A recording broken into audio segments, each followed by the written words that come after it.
Hey guys, welcome back to Fast Fix. In this video, I will show you how to use shields in Monopoly Go. So first you need to get some shields as you can see here.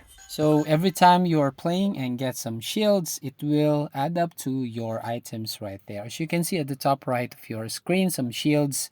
So you just continue playing this so you can get more shields on this Monopoly Go.